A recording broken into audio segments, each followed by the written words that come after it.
बड़ा दिन हो गई कहले एको बात मनता ना। अरे ऐसा का बात है कि ना मानिला ये रानी। अच्छा तो ला सुना। सुनावा ये रानी। पूरा कैदा सागर सिंगार राजाऊ ये गलाई देता झुमका उधार राजाऊ ये गलाई देता झुमका उधार राजाऊ ये गलाई देता झुमका उधार राजाऊ उधार राजाऊ ये गलाई देता झुमका उधार राजाऊ ये गलाई देता झुमका उधार राजाऊ ये गलाई देता झुमका उधार राजाऊ सुन सुन लागेला हमारा बदनवा हमारा बदनवा हमारा बदनवा हमारा बदनवा हमारा बदनवा बात मान धनिया के सुनर सजनवा सुनर सजनवा सुनर सजनवा सुनर सजनवा कहे कर तारा इतना विचार राजाऊ ये गलाई देता झुमका उधार राजाऊ ये गलाई देता झुमका उधार राजाऊ ये गलाई देता झुमका उधार राजाऊ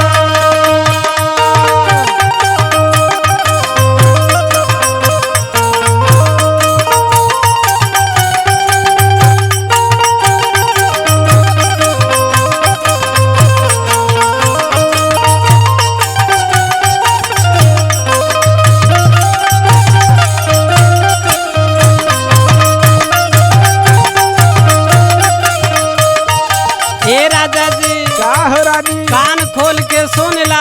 एकदम खोल के सुनत है, तू खोल के बतावा। कहला कि गेहूं बेचब तो ले ले हो, लेकिन ना लेला अबुरी सुना। बोला। झुमका ले आई बात पायल गढ़वा दो पायल गढ़वा दो पायल गढ़वा दो पायल गढ़वा दो पायल गढ़वा दो छोट छोट चांदिया में घुघुर लगवा दो घुघुर लगवा दो घुघुर लगवा दो घुघुर लगवा दो घुघुर लगवा दो और पहिन के दिखैबो लीजे ठान राजाऊ ये गलाई देता झुमका उधार राजाऊ ये गलाई देता झुमका उधार राजाऊ ये गलाई देता झुमका उधार राजाऊ उधार राजाऊ उधार राजाऊ ये गलाई देता झुमका उधार राजाऊ ये गलाई देता झुमका उधार राजाऊ ये गलाई देता झुमका उधार राजाऊ सुना तारा हो सुनत है ये रानी। और सुना। बोला। कहीं के प्रीतम से आधार करवा दो आधार करवा दो आधार करवा दो आधार करवा दो आधार करवा दो छोट छोट हमें भी नाग जड़वा दो नाग जड़वा दो नाग जड़वा दो नाग जड़वा दो नाग जड़वा दो